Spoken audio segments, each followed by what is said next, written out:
7% winning rate. Okay.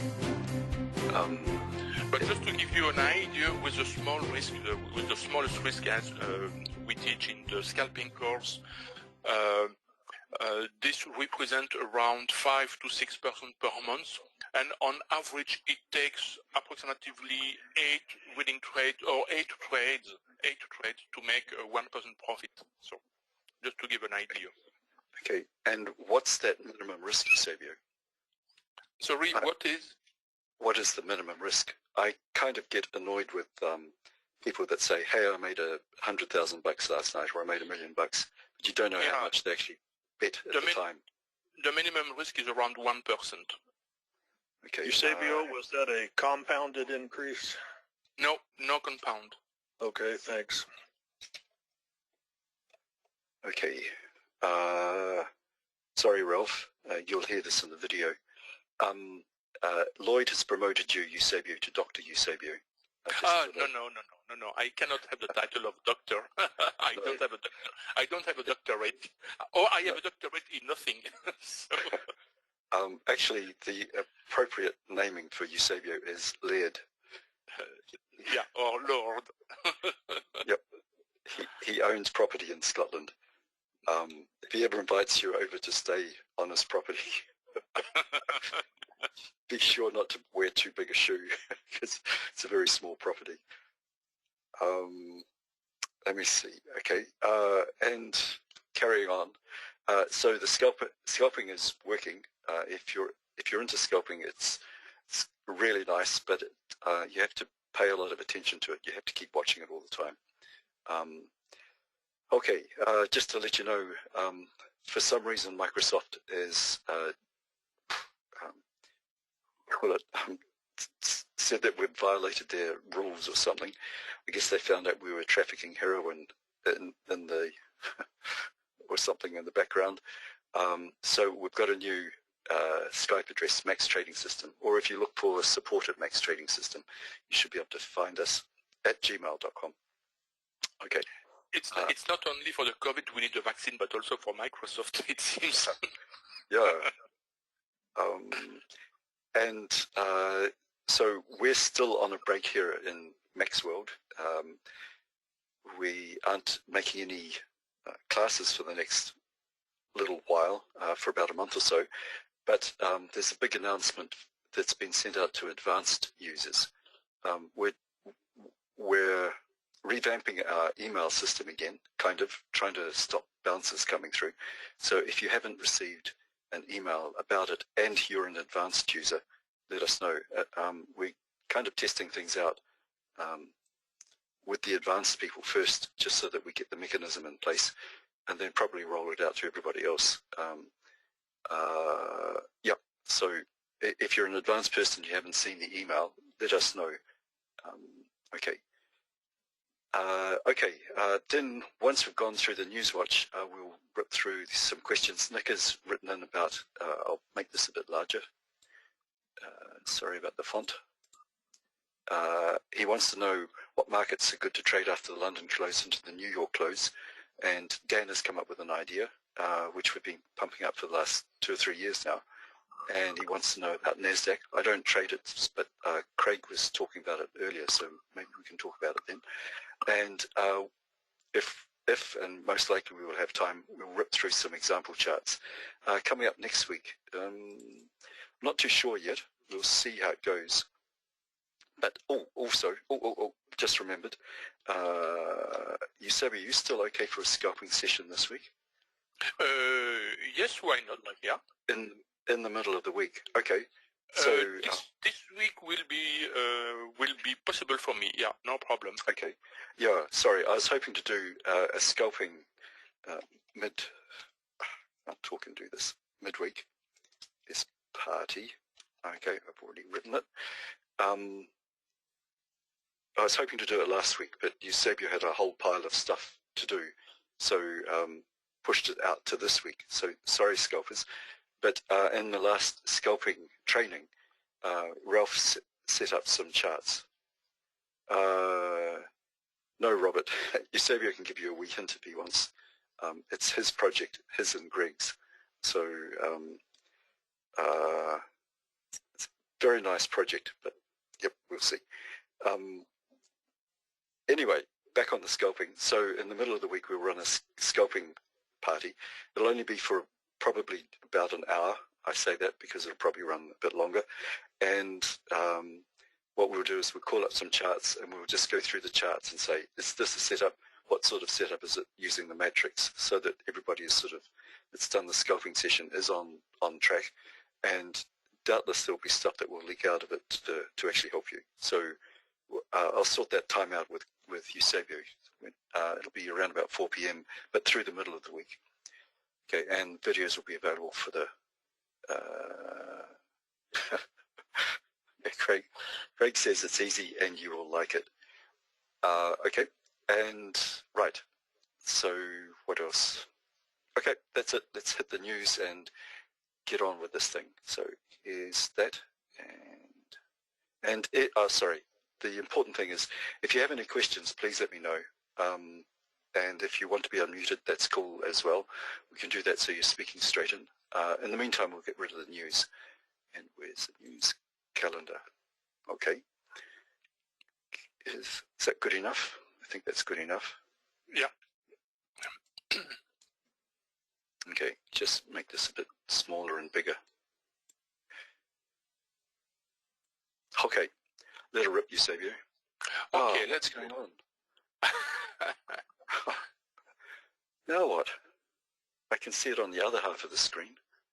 Indeed, we see a blank portion of your Windows for the Excel, for your Excel. Okay, let's open up Excel again. Okay, open it up.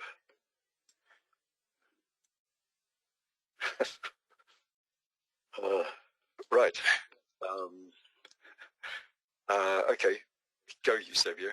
Okay, let's go. So on Sunday, I will simply monitor the the Chinese CPI year over year.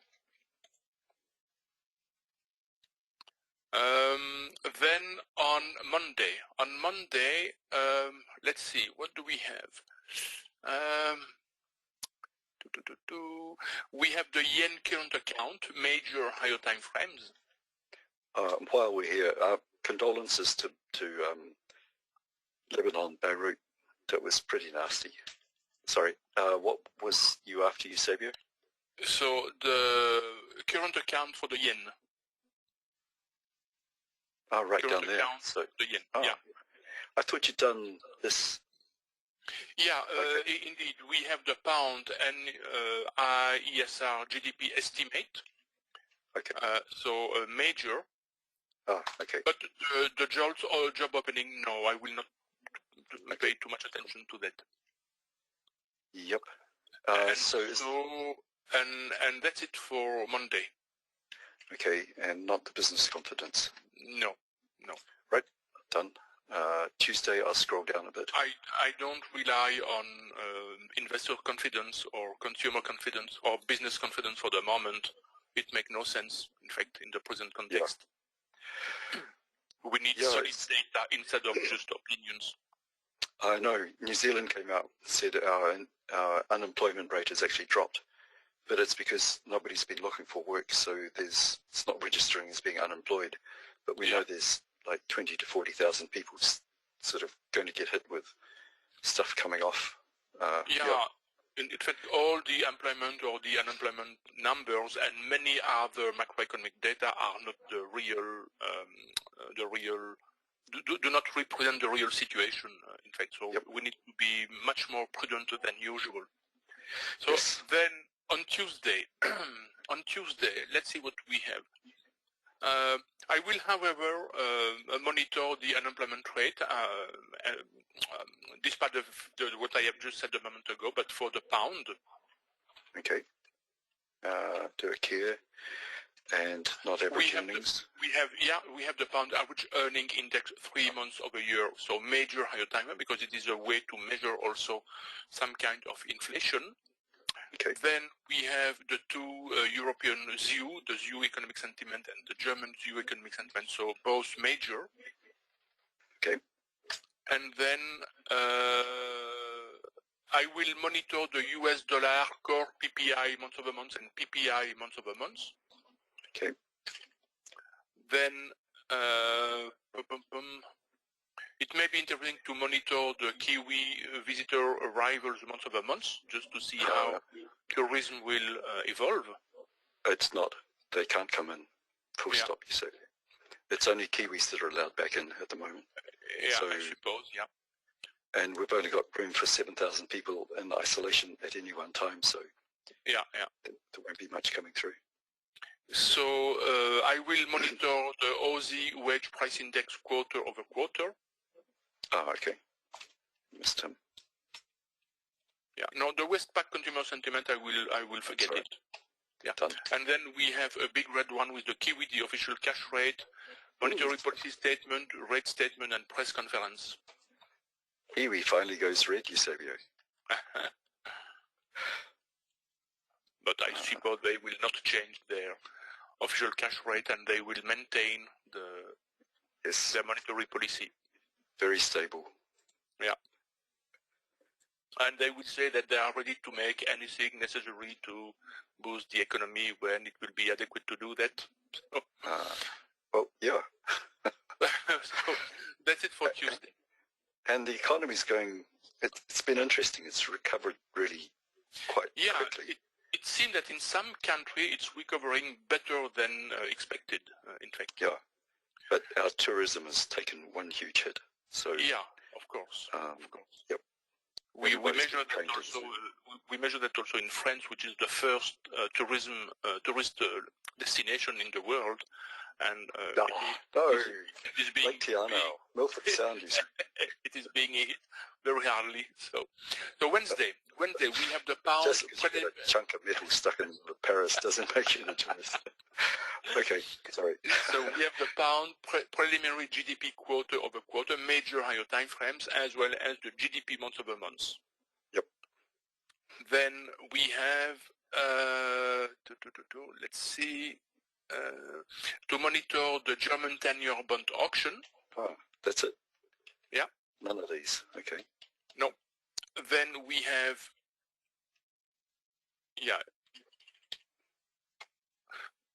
Then we have the US dollar CPI month over month and core CPI month over month, major higher time frames. Okay. Monitor the US dollar crude oil inventories. Why did I not do that? Okay. Then let's see the speech by Kaplan. Due to participation in a panel discussion, let's forget. Then we have to monitor the 10-year bond auction and the US dollar federal budget balance. Then we have the Aussie MI inflation expectations, to monitor. Okay. And then we have the Aussie employment change and unemployment rate. I still consider them as major higher time frames, but really? Yeah. Be careful of the numbers. Yep. Yeah, be careful, but yeah. And monitor not H4 plus for the MI inflation expectation, Chris. Simply monitor for the Aussie. Yeah. And that's it for Wednesday. For Thursday, we have, let's see, I will still monitor prudently the US dollar unemployment claims. Okay, so not the German. No, it is the final CPI month over month, so it's you can click on the small bar graph icon, and you will see that the forecast are very close to the release data. So it's rare to have big surprises. Sometimes we may have, but it's extremely rare to have a big surprise. So for anybody that hasn't used this yet, I clicked. I'll show you where I clicked, but the forecast is here, and it's those little yellow boxes. So you can see the actual, which is the blue lines, come up to the yellow boxes. So like Eusebio said, that's pretty accurate. So thank you. So I'll close that, and I got to it by clicking on that little graph.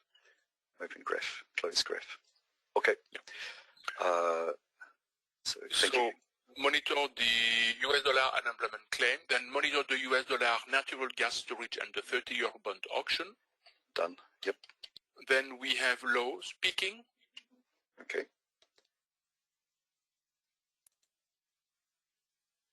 So, due to testify before the House of Representatives Standing Committee on Economics. So, I will monitor that,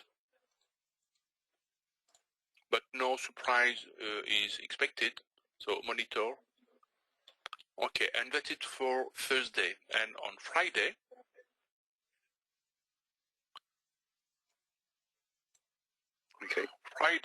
we have I will monitor the Euro flash GDP quarter over quarter. Okay, monitor. Sorry, not monitor, major. It is the flash GDP, major higher time frames. Then we have also the Euro trade balance, major higher time frames. Yep. We have the CAD manufacturing sales month over month, major. We have the US dollar core retail sales month over month and retail sales month over month, major. Not higher time frames, yeah. Yep. And then let's see what is left. We have the US dollar preliminary University of Michigan consumer sentiment, so major, and the preliminary inflation expectations, major too. Okay. Right. So if anybody's seen a mistake that we've made, let us know, or you've got questions about this. But the reason for doing this is to eliminate the number of news that you need to monitor. When news comes out, it can cause a spike in the markets. Excuse me. Sorry, can cause a spike in volatility. So we don't want to trade when there's news coming up. So for the smaller time frames, anything that's marked with a major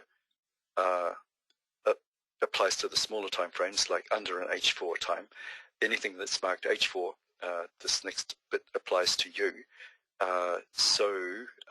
If you find that you're in that particular time frame and you're trading and there's news coming out and it's marked major or major H4 plus, then do not place any trades 1 hour prior and get out of them within an hour.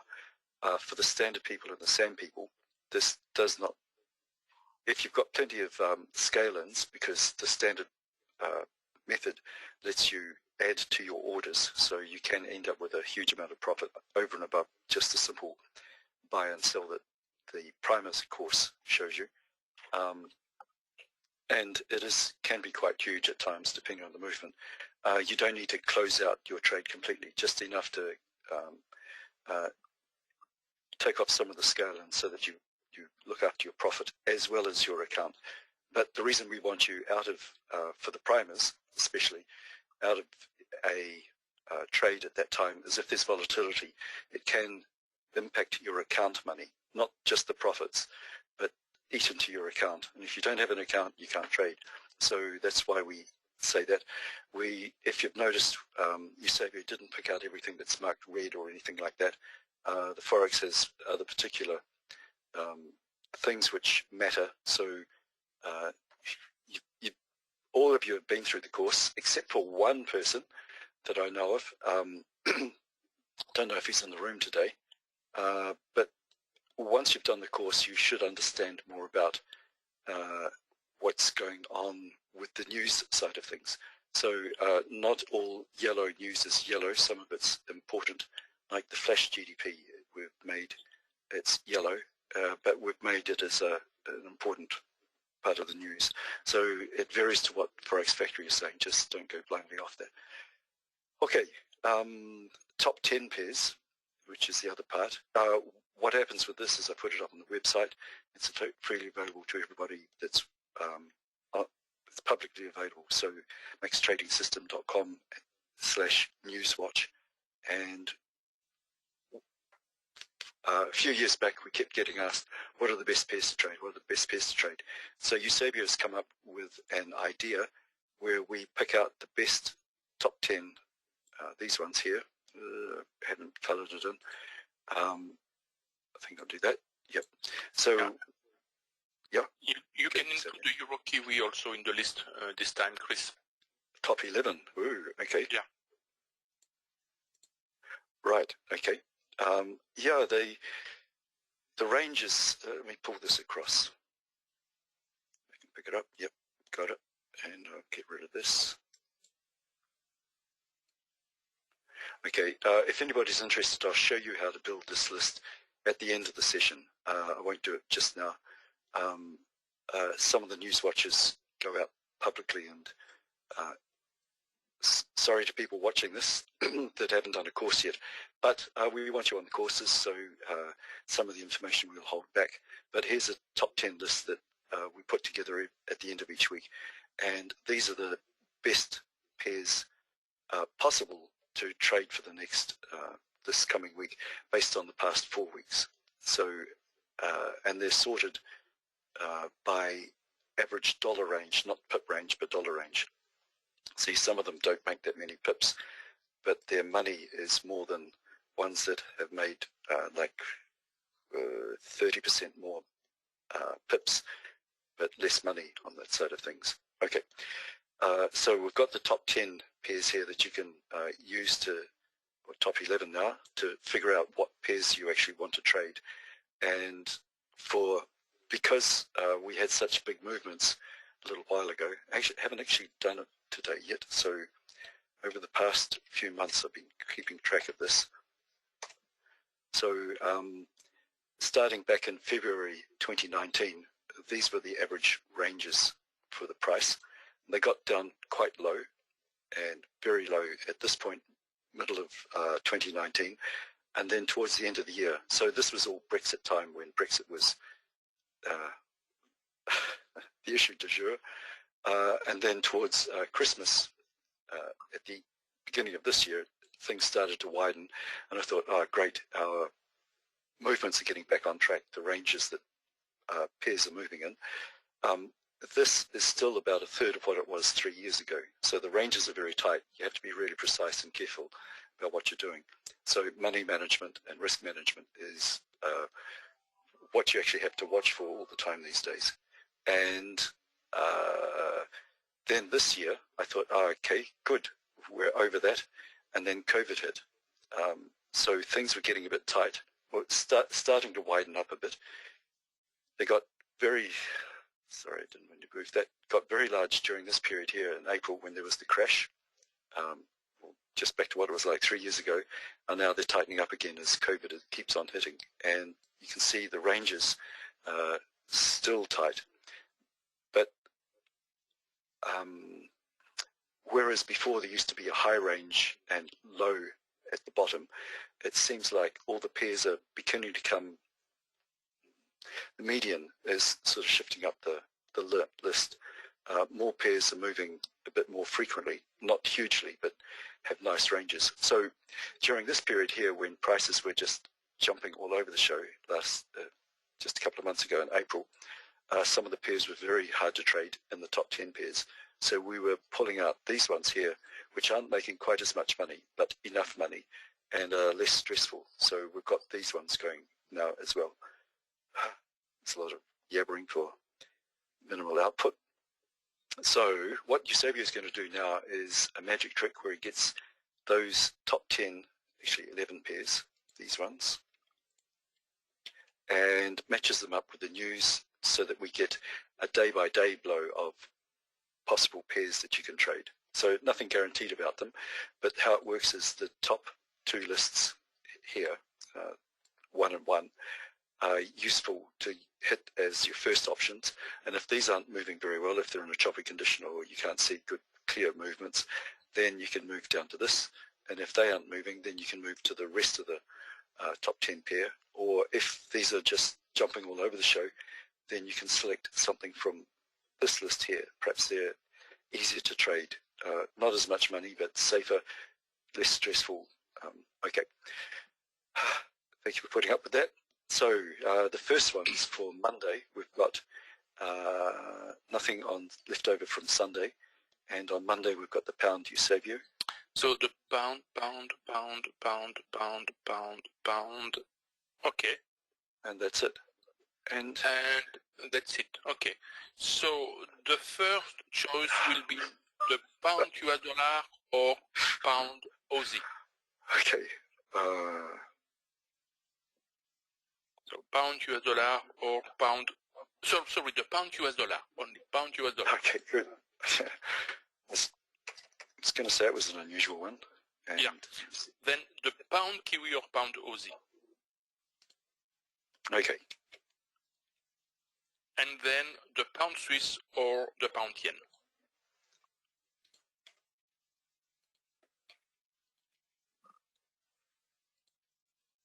okay.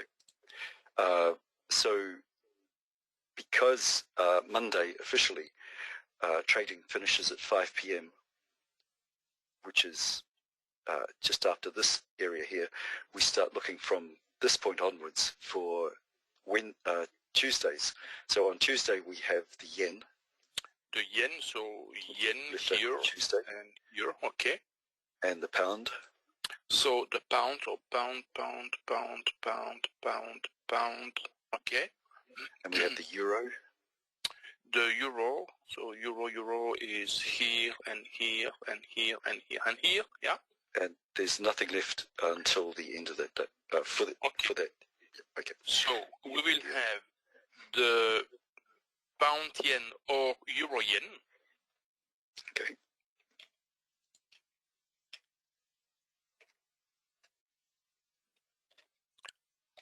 Then the pound US dollar or pound Swiss.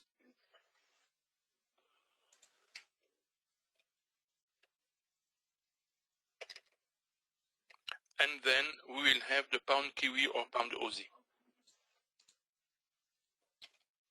Okay. So leftovers from Tuesday is nothing. Oh, hang on, I lie. Sorry. We've got New Zealand.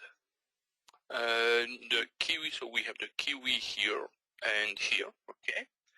And I only heard the other day that a lot of Americans don't know that there's a flightless bird in New Zealand called the kiwi. And that's why we call it the kiwis. And the kiwi fruit was only introduced about 30 or 40 years ago, which is what Americans think kiwis are. Okay, just letting you know. I thought it was a bit of a giggle. So we've got the kiwi, and Wednesday we've got the pound. The pound, yeah. So much from these scrolling parties. And we've got the US dollar. The US dollar, so here and here, okay. And that's it. And that's it. So the choice will be, let's see, the pound US dollar. Okay. Then the pound Kiwi or pound Aussie. Okay. And then let's see, we have the choice. So we can take the pound Swiss or pound yen. Okay, that one. Yeah. Gotcha. So leftovers from Wednesday, we've got from 5 p.m. The Aussie. The Aussie, so Aussie, okay. And on Thursday itself, we don't have anything. Okay, so the choice will be easier. So pound Kiwi or pound Aussie. Yep. Then euro Kiwi or euro Aussie. Okay.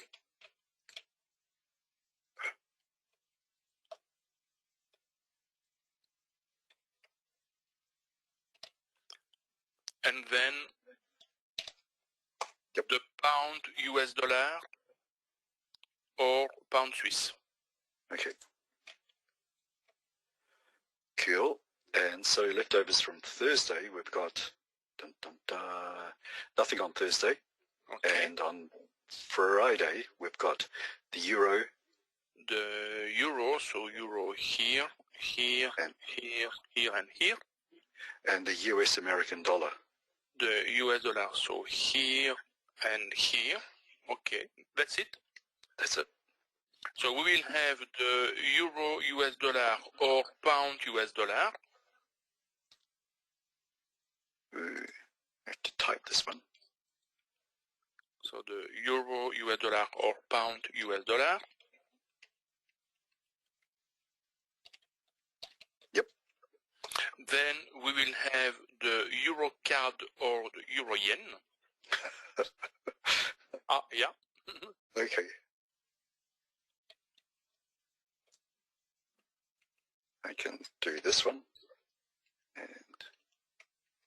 See, I'm saving keystrokes. Euro yen, Euro CAD. Yep. Yeah, and then Euro Kiwi or Euro Aussie. Okay. Haven't I done this one already? You could have taken from Thursday, yes. Okay, thanks. Okay, so just to reiterate, when you're trading on a particular day, you get a smaller pair settings than having to go through all 11 pairs down here. And if none of these top ones are working, then go down to number 3 at the bottom here. That's it. And Dan has said for the new people, the bottom line is focus on the recommended pairs and don't waste time on pairs that are not listed. Yeah, that's really important. Thanks, Dan. And the other thing to help you be consistent is once you pick your pairs, don't jump around and keep looking at other things to monitor. Just stick with what you've got. Sometimes you'll miss out. You've got to learn about fear of missing out. So just stick with it, because generally what will happen is you'll jump off to another pair and the ones that you were watching will take off and you'll be kicking yourself. So make your mind up and just stick with one thing and stay with it. Okay, thought Google was a British thing. Okay.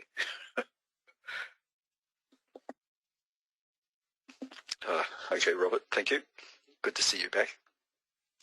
Okay, so after the session, I will update these, and I cannot see, something's going on with this.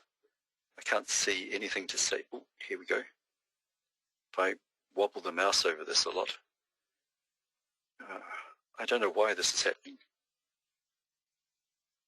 If I just push, I don't want to close it, otherwise I lose all my work. Okay, so I'm just going to record this to make sure that I've got everything first, so that at least I can go back to the video and extract it from here. And so I'll go close, and it says, do I want to save? Yep, okay. I'm cool. Thanks, Eusebio. Eusebio's just given me the price levels for this coming week, and okay, so I'll send them out first tonight or something like that. And what else? Okay, the other thing I was going to show, sorry, here under questions, is to do with selecting pairs for each week. Now I've set this bit up, but did have a question from Jason, who said, how do I set my charts up? And I sent him a picture of what I do, but I just wanted to go through, I've done this before in the scrolling party, of an idea for setting yourself up for each week. So I bring up you saw that spreadsheet with all the top 10 pairs, and I bring this up. So it'll be on our website at NewsWatch, maxtradingsystems.com/newswatch with all of these. And then you've got to go through and set your charts up for each day. And perhaps a fast way for you to do this, and you don't have to, this is just an idea, but I find it really helpful, so I'm not, a lot of the prep time sort of burns up my energy, so that when it actually comes time to trading, I'm exhausted. It's not quite that bad, but sometimes it feels like that. So I have this at the beginning of each work, and it's a bit more extra work. I set up my charts like this. So I go through the top 10 pairs, and where are they? There will also be a list of all the top 10s. So I go through these and set them all up in my MetaTrader. I've only got 6 here, so just to make it a bit easier to read. And let me come back to here. So I set them all up in a template, and I'm going to call that template, where is it? Where's this?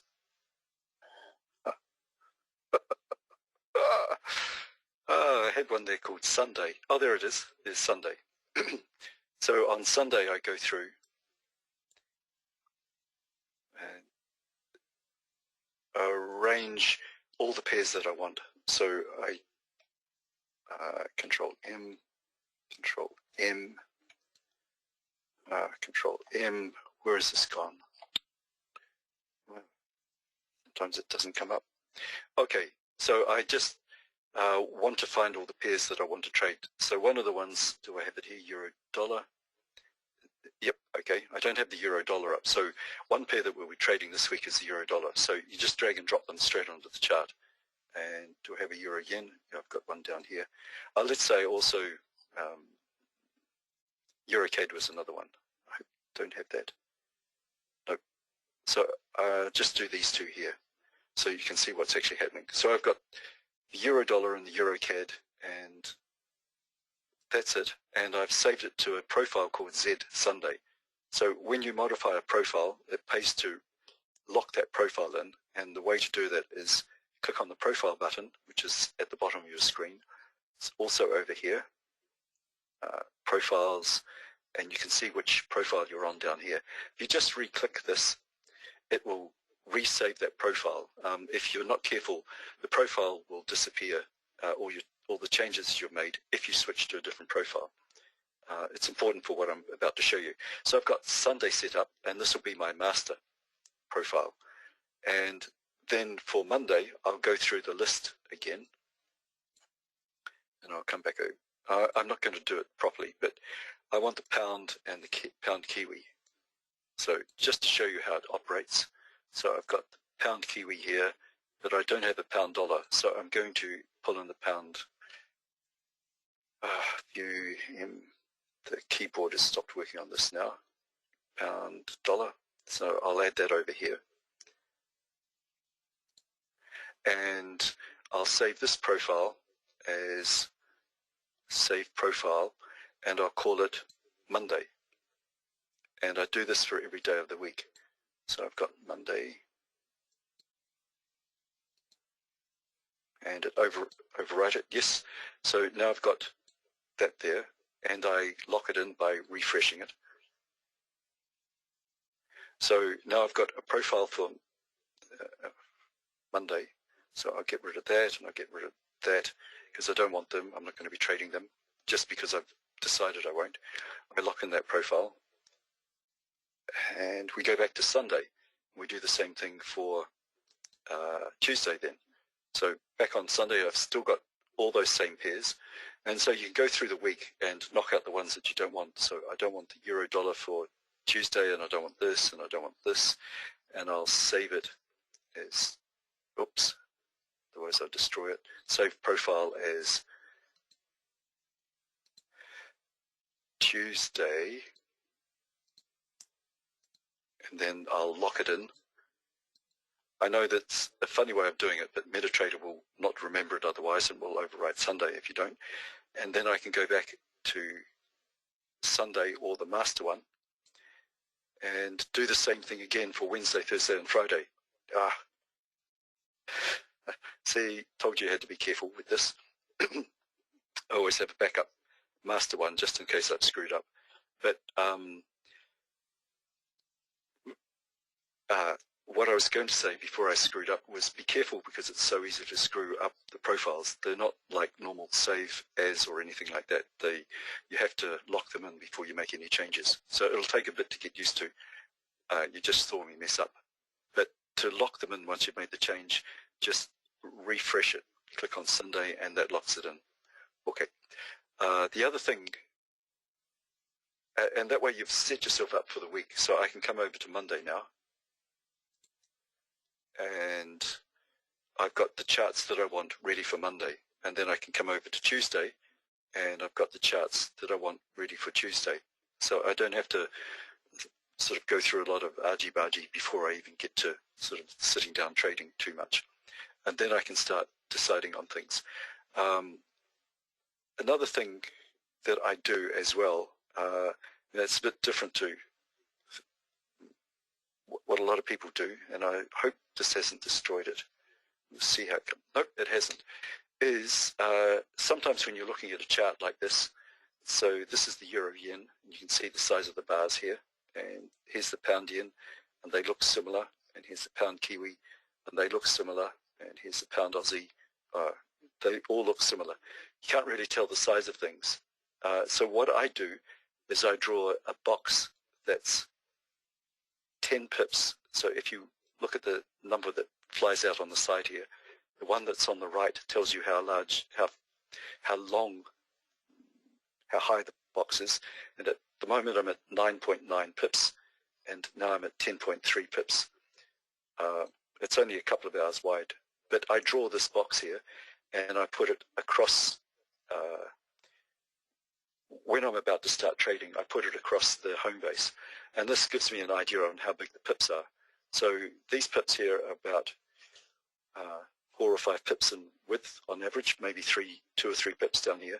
But if I come over to the pound Kiwi, the box here is still 10 pips in size, but it gives me an idea on how large the pips are. So if I pull this up here, you can see that pound Kiwi is moving quite a bit per pip, per bar. So they're about 10 pip bars. So it just gives me a reference point. And I put it around the home base here to remind me not to place any orders going into the home base side of things. And it just sort of helps orient me. So when I switch between charts, I can see these charts, if I swish them all down like that, I can see, where's that pound Kiwi? It's up. Where's the pound Kiwi? Here we go.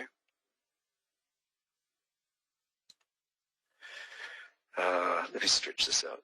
I'll show you what I mean. The way I've got my charts set up, they're all pretty much side by side.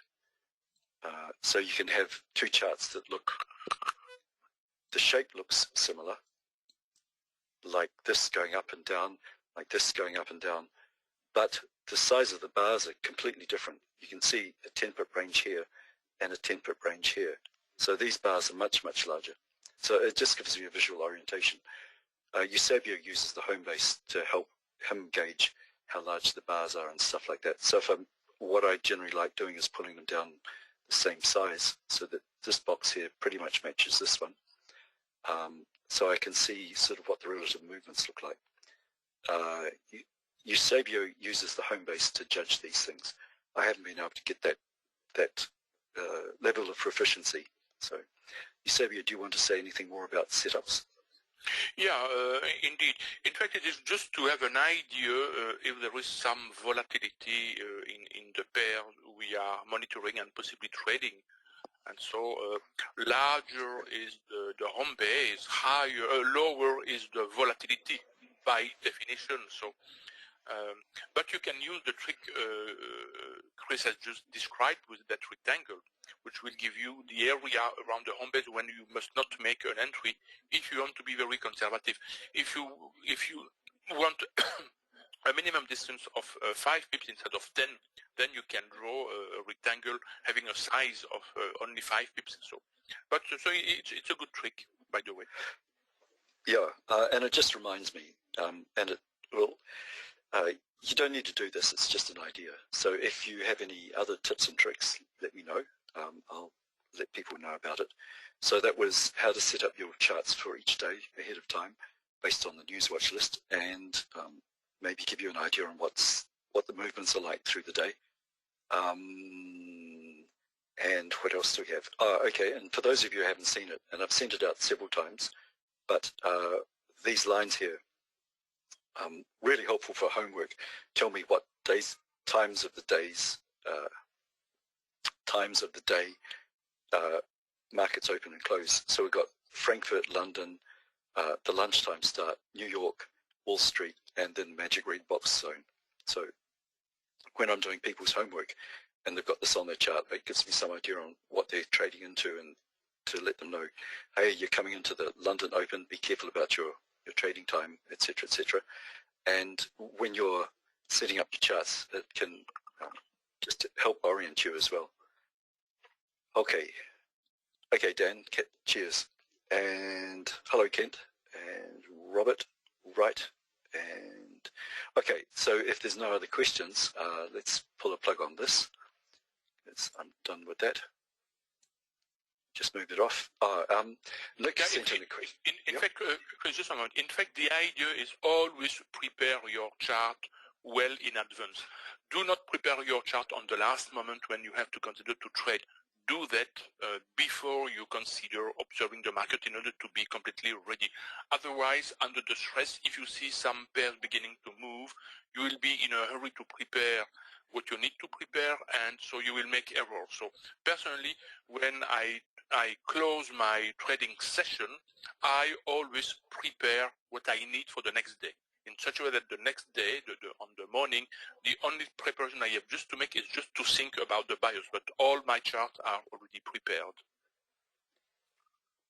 Cool. Thanks, Eusebio. Yeah, it's all a matter of part of the consistency side of things. I should also say that Eusebio, as part of his prep, marks these lines up each day as well, by hand. I use an indicator. He does it by hand. Yeah.